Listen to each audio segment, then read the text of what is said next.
What's up, everybody? Cedric and CJ here, CRWC commentary. Friday night SmackDownish. Make sure you like, share, subscribe, click that bell, all that stuff. Yeah, 620. 620. So LA Knight, he comes out to the ring, talks about his war with Seth's people, and about how they screwed each other over for the King of the Ring tournament. You know, a little back and forth. And then the Knight says that he knows how it will end, so he calls Seth down to talk.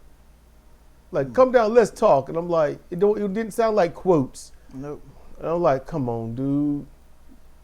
You know, I don't want that. Nope. Don't nobody want that. So Paul Heyman, he comes to the ring instead, and he talks up Seth Rollins as if people never heard of him. Yes. And he said his name enough times to wonder if he was currently getting drilled by him. I was in here like, you know, y'all know that I like Seth Rollins. Don't know why. There's just things about him. He's unique for the most part. Okay. But Paul Heyman I'm like, y'all are trying your best. The past 2 weeks, I'm like, they're trying their best to make me dislike him. And it ain't even for heel work because Seth Rollins don't do good heel work.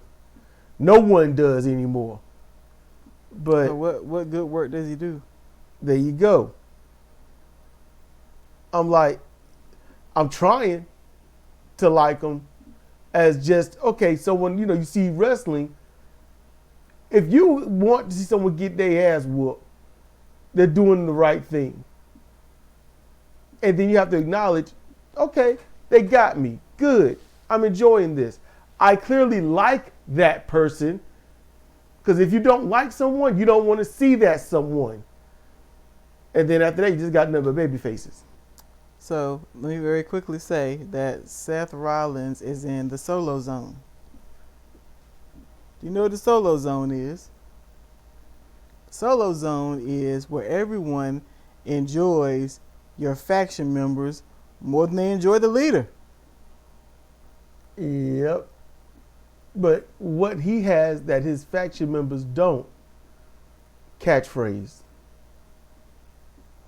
That's about it. So what? I'm Seth freaking Rollins. I'm a visionary, yada yada.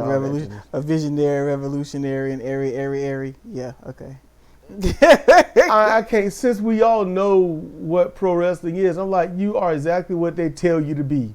That's where I'm at. I'm like, y'all making it difficult to like this dude. That's not difficult, just like him. Paul says that he's a massive Knight fan, and he shouts "yeah," which was a little cringeworthy. It was. And then tells him to, you know, leave the arena before something bad happens. Paul's voice was cracking like the Liberty Bell the whole time. Yes, it was. But it wasn't fear. I don't know what it was. Yeah, he's trying to speak loud and project, and or maybe he was doing it on purpose. I don't know. Maybe. I mean, he's cracked before while he's speaking, so you know, vocal cords fail. Yeah. Knight shrieks his voice in a rhetorically way, asking if Paul was threatening him, and he calls Paul out as a liar, swindler, and Seth is just another person he's doing it to. Heyman did not reject any of that. He did not deny it. Since Seth isn't there, Knight says that, you know what, maybe it should be me, you versus you in this ring. He's like, you know what, I'm going to give you the first shot. I'm going to turn my back, I'm going to get my stuff off. He said, take the first shot and make it a good one. Because after that, I'm going to mollywop you all over this ring. I was like, oh, that used to get blank back in the day. Mollywopped? Oh, yeah. Why? Is Molly or whopped? What? Why? Because it sounded like, this is crazy. But the excuse back then officially was that it sounded like domestic abuse. I'm like, it's wrestling. Like, less than abuse is, anyway. And also then it's like named Molly. Somebody out there named Molly getting beat on is not a good message. So they would blanket. Then they just stopped saying it. Then they were saying, "I'll beat your ass. I'll kick your ass." Yeah, ass was allowed. Whoop your ass like you burned the roast. I guess that wouldn't. Yeah, people think mollywop is something new. Oh no, mollywop. The first time I heard that was like 2006. That's the first time I heard it. It's not the first time I heard it. That could have been around in '98, for all I know. I'm just saying, the first time I heard it was written in text in the game. Yeah, first time I heard it, it was relayed from the friend who wrote it in text in the game. So we heard it from the same person. Yeah. Let's see, there we go. So we first heard it about the same time. Okay. So Knight turns around and Paul slinks from the ring.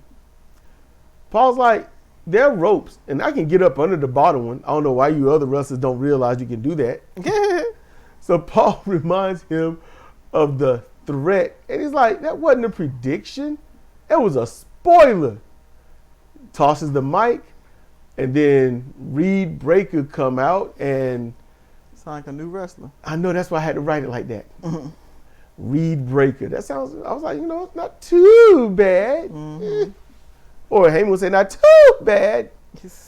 Comes out and they beat down Knight for a little bit. Knight is thrown over a barricade, and then he comes back with a chair, and it's an equalizer. Okay, LA Knight is getting a small push. They done killed this man for years. Or LA Knight? Yeah. Now they're giving him a push. Cool. So in the back, Paul Heyman lets his people know that it's always under control, and Breaker is just barking like a trained mutt.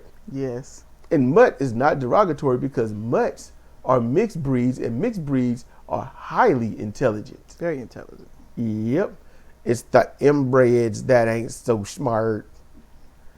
So Byron Coachman informs them a match that has been made between Knight and Reed, and they're happy. And Paul tells Reed, I kind of like this, patience isn't a virtue, it's a strategy. I'm like, man, that was good. It's true. Yeah. It's actually a bit both. It is. It is. But there was two movies, I don't remember the name of them, but man, dude was like, this guy is patient, and he will wait you out. Actually, the first movie, before even all that was even said, was a giant rap movie named Of Unknown Origin. Good movie. Damn good movie. And he said one of the most sinister lines. He said, while you're here, doing your paperwork, and you're doing your office job, and you're worrying about the bills, the groceries, he said, that rat is thinking about you all day long. He's thinking about how to get at you, how to mess with you, how to ruin your life, maybe even kill you. I'm like, man, that's some sinister stuff. You worried about your little first world problems. He's like, no, that female rat is trying to mess you up. I was like, yeah. So it's a strategy. Let's see, Alexa Bliss versus Asuka. I'm like, we all know who's going to win. So Asuka won with that hip attack that didn't even touch Bliss. Did not even touch. Cargill gives a great promo. She's gotten so much better. The progress is incredible. And it's kind of inspiring. She slowed down. She was articulate. She got the point across, and not one part meandered like I do when I'm doing these things. She looked really comfortable, like she was saying something she herself might say. All of her bluster, everything was top notch. She got herself over and did not sound scripted so much. She could have easily been reading from cue cards. She could have been. But it won't Mean Girl either. It won't that crap. Yes, it wasn't close to Mean Girl. Not even close. Loved it. Then one of Pretty Deadly versus Aleister Black. forgot what his name, Kit Wilson. Okay, so Ron, he comes out and attacks Kit Wilson, taps him out, unofficially. Gets the mic, demands Cena to get out there and fight, and then reapplies the submission, the staff break it up. Alistair standing the whole time like, It's what wrong. the hell? Why is this happening? I was like, Alistair got his intro in, so I was happy with that. Yeah. I like his intro. I'll be honest with you. Just hear me out. It would not be right. It wouldn't be right. But imagine with that music going, he was kind of bobbing to the music though. He had a little pep in his step, like yeah. Cause he walk out like there's nothing being played. Yeah. Let's see in the back. Ron Killings demands Cena for a beating, and Alistair he walks up like, why are you getting involved in my matches? And basically, what's wrong with you, man? Mm-hmm. And then Priest shows up. He just pops up into the scene, and the crowd kind of cheers, Cause he do it the way Ron used to. Oh, Priest pulled a Ron. He did. And he's like, he's trying to be the mediator and whatnot. He's like, look, I got this. Let me handle this. He's like, basically, come on, man. This ain't how you do it. I know you want him. But you can focus on him. You're going to get him. I like the old Ron. Ron's looking like, I don't know about that. Mm-hmm. It's like, look, after this, focus on him. Beat him down, and we go out for drinks. We can do that. He's all like, Ron's like, okay, we can do that. Yeah. But you ain't getting Mr. Funny Man back. I'm like, nah, he don't cut that hair off. Ain't no way he gonna look comical now. So that was cool. And I was thinking, if they were a tag team, would they even be worth it though? Last thing you can name them is Killing Priest. What the hell? I'm just saying, that'd be a terrible name. Or Priest Killings. That sounds like a documentary. So, you can't do It that. will not work either way. Ron Damien, that sounds like an actor. I don't know I don't know where they would go with that. Damien Truth. It just gets bad. It only gets worse. Call them the street people. It's like that's not good. Nah. Urchins from the road. Did you say urchins? Urchins from the road. So Cody, he comes out to talk, and after milking things for a bit, and he's like, and then Jey Uso's music hits. He comes out, so that takes up a lot of time. Mm-hmm. So he's blown up, and I think Cody was smiling about how he's blown up trying to talk through his exhaustion. Mm-hmm. Cody, hey man, we trying to. Cody sitting there smiling like he blowing up. Yeah. Look at you. So Jay simply says Monday's match between them will be business. It's not personal. Then Sami Zayn's music hit. Cindy was like, what the hell? I was like, good grief. Cindy was so annoyed it was funny. That's my annoyance funny. It's the music hit. You was like, oh man, what the? I was like, good grief. I was just laughing back here. I am neutral to annoyed about Sami Zayn. That's it. I don't dislike him. It's just neutral to annoyance. Sami comes out before Cody can say anything to Jay. And then Sami points out that before Jay and Cody title win, they did good. They got their stuff in. They got their stories done. He's like, I got to do one of my own. And then Randy Orton comes out, which was cool. Yeah, I like his music.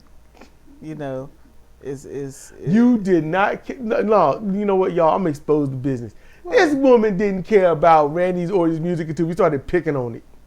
Who's picking on it? We were picking on it. Yeah. Not in a negative way. Okay. It's just, your music is seen about the voices in your head. And like, we hear the voices in your head. And stuff. We would just pick on it and stuff. But the people singing through their chest. It's grown on me. Mm-hmm. It's catchy. And Randy had his thighs out. And so It's a thigh dude summer.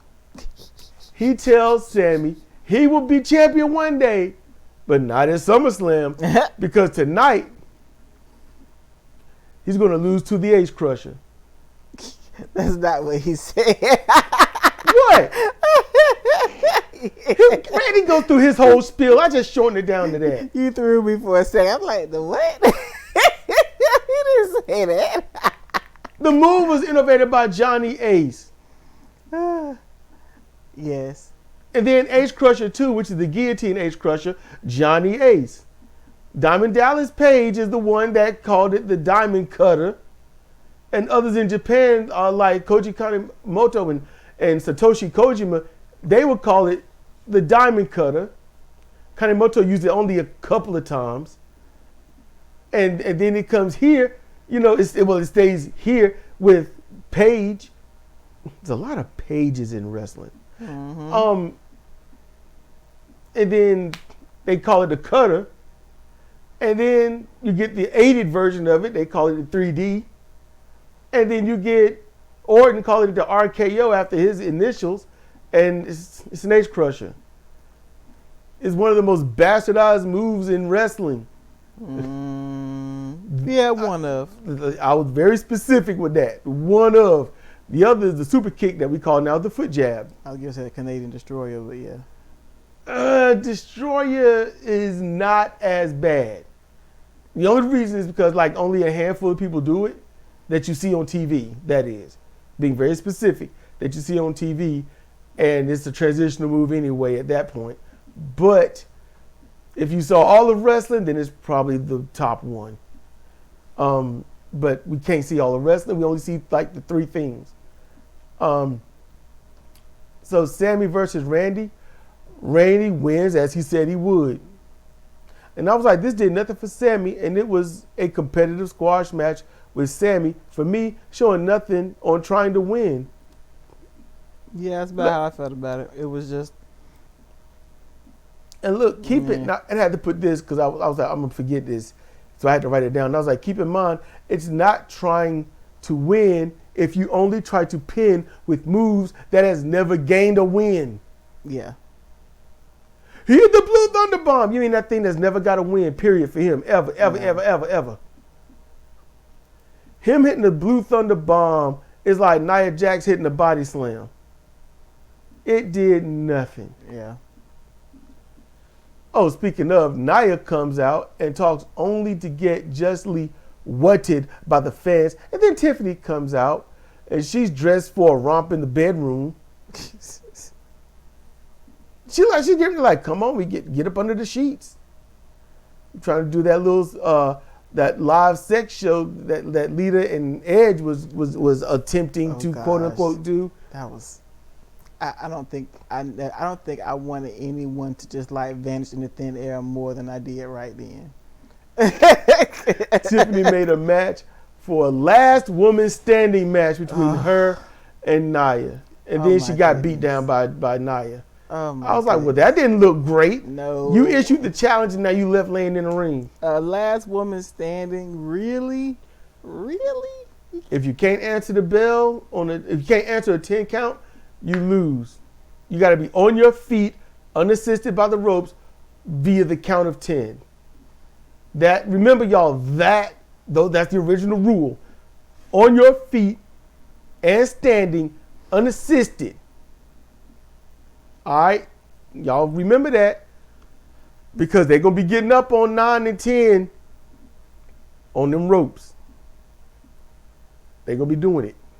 Anyway, so then Naomi runs in and teases to cash it in. And I wrote teases when she stepped halfway through the ropes. I was like, she's teasing. But then Nia stops her, and then Tiffany drop kicks Naomi off the apron into Nia, even though Tiffany was laying there flat and damn near comatose. Mm-hmm. Then we got something worthwhile. Chelsea Green versus Charlotte Flair. Yeah. Damn good match. Yeah. They both have something to work with. Mm-hmm. 2 negative points was Flair's front flip was so perfect, she killed her momentum before the clothesline. Yeah, she had to really throw her shoulder into it Put some stank on the clothesline. Yeah, because she ran off the ropes, did a front flip, and just in motion, just in one spot, she did it. I'm like, whoa. I didn't even think something like that was possible. Good grief. And it looked like she didn't even really do a flip. Like somebody just put on, like just ran a rod through her body and spun her like. And she paused for a brief second and ended the flip like, what the hell? But then she just. Yeah, like, why am I back here? Yeah. Then she just carried through with the. Because Green stopped like, you coming at me. Mm-hmm. Charlotte's like, why am I back here?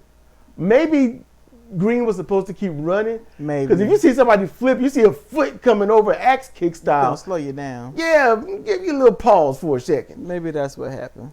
Why is my memory of Charlotte being in heels? I don't know, because she was not. No, she won't. And like sky blue made of plastic looking heels. I don't know why I'm seeing that. That's weird. For some reason, to show that she means business. This is the other thing that was stupid. Chelsea moved her protective mask. I know words. Her protective mask. Why do that? I don't know. Why do that? That was just, let me take this off because I'm ready. Ready to what? Get punched in the face, dropped on your grill piece, get your nose rebroken. Was it not twisted the wrong way right enough? Huh? Well, okay then. So then Flair applied the figure 4, and before she could even fully raise up, Green tapped out. And then Piper Niven sentoned her on her pelvis. This caused her weight to crash down on Flair's hip, and that buckled her knee, and it was bad. Mm-hmm. It was bad. I'm like, what in the world did you do that for? And then the ref came in quickly checking on her. I mean, it was quick. There's so many ways she could have. Now, for Niven, I was like, Niven is better than this. She is. So I chalked this up to just a simple mistake. They happen. No, they do happen. She probably tried one thing and was like, I got to get here. And it just didn't go the right way. It happens. You try to jump one way and it don't work out. I've been there. Bliss ran in. She attacked Green's crew, hitting the finish on Green. But, man, it was like they had to work around Charlotte. Yeah. And Charlotte got back up, and I think she started kind of fighting near the end, but it was tentative. Yeah. So backstage, JC Mateos, he's happy to fight Jacob. He's like, yeah, I'm going to go fight Jacob. Yeah, I'm going to take care of business. I'm getting all taped up and ready. And Solo calms him down, says he'll do it because he wants to make things right. And yet, Mateo needs to be ready just in case. Yeah, I'm going to go out there and smooth things over. I'm like, smooth things over? Did you hear what you said to do last week? Did you hear what you said that caused him to do what he did? So it's... Look, I ain't going to worry about what I said. The accountability is for the weak. So Solo, he comes out, and then Jacob and the fans are chanting Fatu. Solo makes a few compelling arguments about having love for Jacob, seeing his potential, helping him out, put food on the table, and being family. Issue is Solo eventually says Jacob is all he got and that he has no one else. And Jacob is all he needs. Cedar says, you're about to be ready to break out to an R&B song. Yeah, for real. Get ready to do a two-step and do the whole slow hand lower. I mean. Baby, you all I got. Please ain't nobody else for me, baby. Please. Baby, you're all I need. It's like, dang, man. All he needs is a backup singer saying no. Yeah. And 3 other dudes in the burgundy suits, he'll be ready to go on tour. Yeah. He would have been ready to go on tour. Good grief, man. He was laying it on thick, won't he? Probably ain't talked that sweet to a woman. Yeah, I bet his wife at home. Oh, you gonna talk like that to a man on TV? You come here talking about some, the kids in bed, my food ready? I ain't seen you in a minute. Uh-oh. There's another one. That's a line right there. Wrestling to keep you away from home. I'm trying to tap in with you for a minute. Trying to get you to tap in with me. Oh, shit. What's more important, Solo? Like, who do you love Solo? Cause I wonder. Woo, yeah, he was landed on fit. So Jacob says Solo's been using him to gain power, fight his battles, and to stay tribal chief. Which him not be. Nah, he ain't chief of nothing. No. He ain't chief of Little League. Nope. Jacob says that it's like, you brought me in, you know, to bring you fame, to gain you gold, you know. And he's like, you need to look at me when I'm speaking to you. I was like, oh no. Mm-hmm. He pulled out the dad line. Mm-hmm. And the fans are chanting Fatu. And Fatu points out that since he won the U.S. title, Solo's been acting different. Jacob gives him a slide out and says, you know, maybe the problem isn't you, Solo. Maybe the problem is this belt. You know, and if the belt is the problem, then, you know, maybe we need to fight for this. Come at me, bro. Jacob warns him, though, don't you test me. You know, and then Solo attacks, testing him. He gets stopped, and Jacob's looking at him like, you done lost all your mind, bro. Like, man, all that love you just had for me, that single you just cut, that was a lie. So he went to stomping him down. JC runs in. Jacob fights him, but then the number's a little bit too much. Yep. And then Jimmy runs in, you know, with a short save, but then he gets beat down. Mm-hmm. You know, Jacob recovers, becomes a short-time wrecking machine before turning his sights on Jimmy like, is you doing out here, man? Wait a minute. Go ahead. Jacob, he goes for the BME. Solo rolled up out the ring. He rolled out of there so fast. He caught him with the hip attack, but he rolled out of that ring so fast. And Jimmy was standing in the back. I was like, you going to attack or, you know, but he didn't. And so you thought I forgot about that, didn't you? Fatu was looking like, what you gonna do? But what you gonna do? You gotta look forward, look back. Insane. And then, so next we got Bronson Reed versus LA Knight. That match was made earlier. So Knight sneaks up on Breaker and posts him before getting in the ring, and Reed slides out and then, you know, stops Breaker from entering for revenge. And then the match starts after he's calmed. And it was a good match, half ruined by commentary overhyping nearly everything. Mm-hmm. And the match ends in a DQ when Breaker enters and spears Knight. Then they set Knight up, spear him, and they held him for it. I'm like, man, y'all shut up. Just shut up. And he spears him again, followed by 2 spaced out diving body presses they call the Tsunami. Good name for it. Yeah. It's just no theme with it. What do you mean theme? It like back in the day, typhoon, earthquake. Oh, okay. That would have worked with typhoon. The natural disasters. Breaker, he's doing well. He's learned, he's gotten more, he's got his father's tick that Rick Steiner used to do. Scott did it at one tiny juncture. Yeah, like he got a damn problem. What Rick did, Braun does it, is stronger. Rick would do it kind of with his head and shoulders. Braun does it like torso up. Whole upper body. Just like he's about to go kind of a little crazy. Like he's got problems. So Breaker's doing well. Breaker also is showing that this ain't over. I'm gonna make sure you know it ain't over. So I'm liking Breaker's evolution, and all this is starting because he's under the tutelage of Paul Heyman. He looks smaller in clothes. He do, don't he? Mm-hmm. He look leaner in clothes. Breaker like he should be about 165 pounds soaking wet.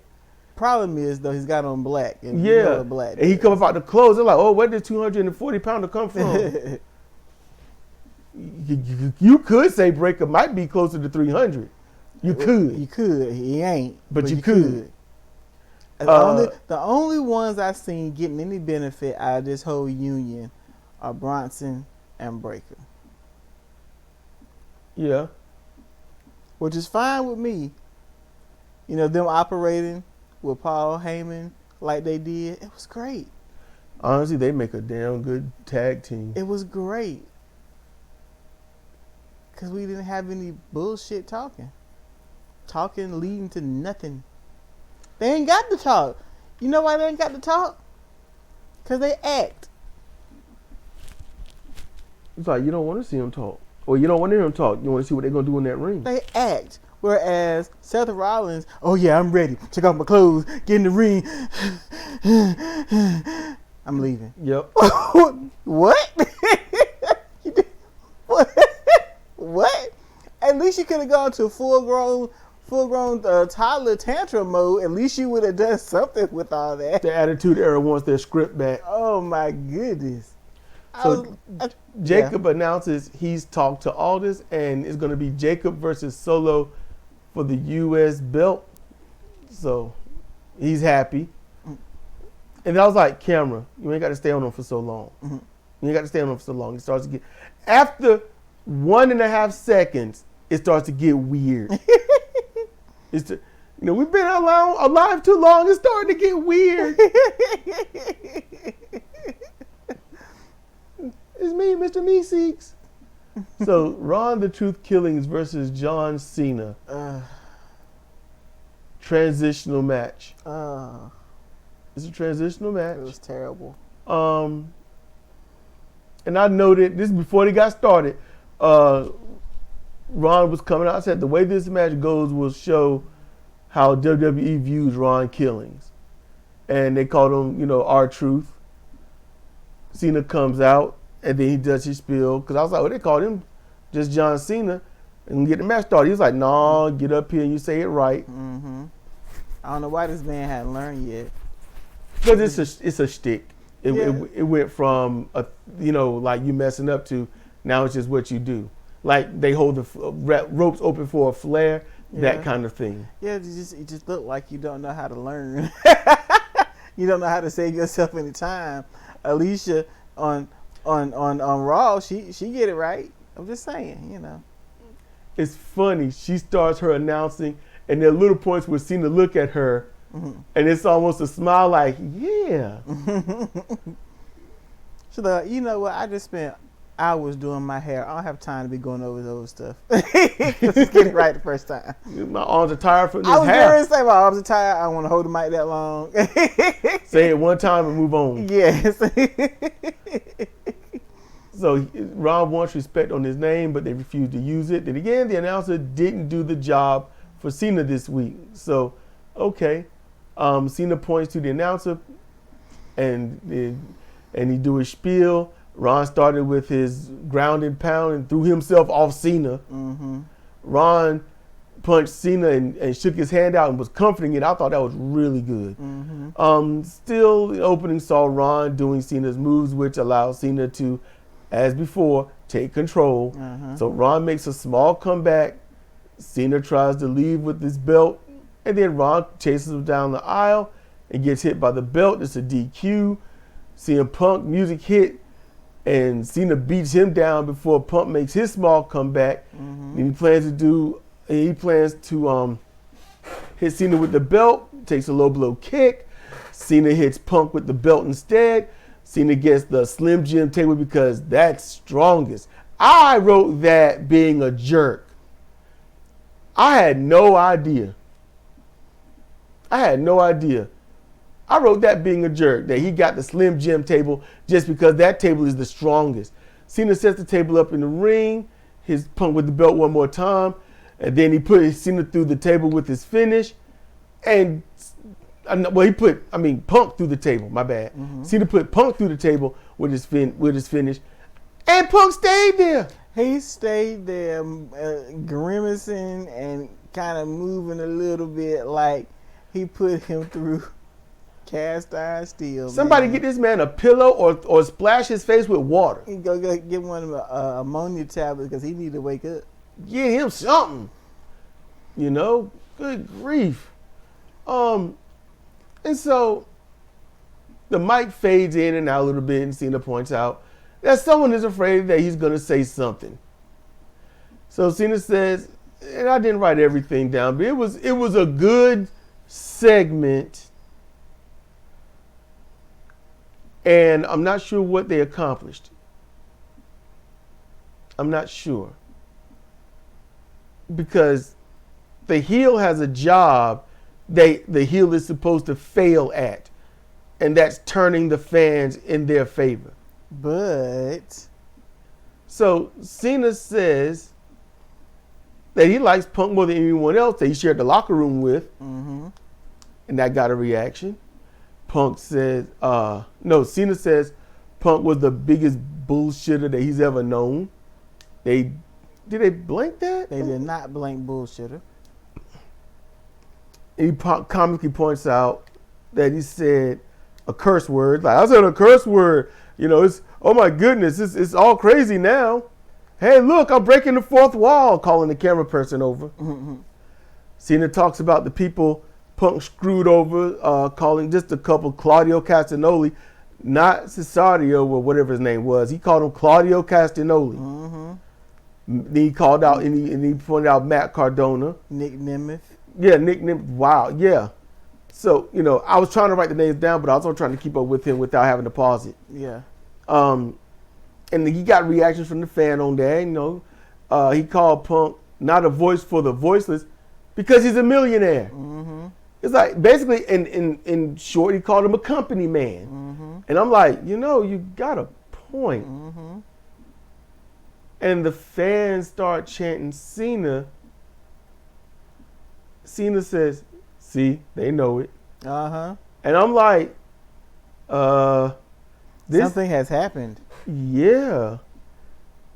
And then he cites Punk being the best in the world for 7 minutes 14 years ago. He said, who gave you the stage for that pipe bomb? And then Cena kind of puts over Grand Rapids for being slightly better people. Then Cena titles their match as the best in the world versus the greatest of all time. Kind of a boxing feel to it. Okay. Cena closes with, like, look, USA, you can keep your 2 minutes because Elvis has left the mother fudging building.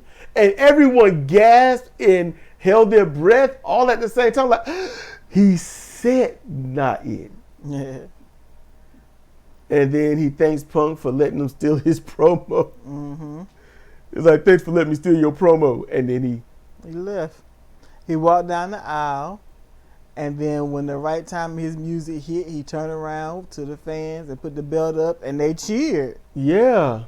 They cheered like crazy. He catered to them a little bit, and they went nuts. He called them idiots at the very end, but, I mean, the damage was done. Yeah. So, I'm like, what did this really accomplish? That's, because the heel is supposed to say everything right, far more than the baby face, and the fan's supposed to be, I dislike you so much, it's BS, no matter how accurate it is. And he got the fans not necessarily to turn on Punk, but to like him. That's the fans in the building. We don't know how people are at home. Yeah. But it was interesting. Yeah, it was. It was the best part of the show. Talking was the best part of the show. Yeah. And that's the bad part. I did not find this show very enjoyable. That match quality needs work. It do. It needs work. Look, that's going to do it for us. It's been Cedric and Cedar for CRWC and Commentary. Friday Night SmackDownish. I want y'all to be cool, be chill, be safe, so that we can see you next time. Oh, yeah. Like, share, subscribe, click it, the bell.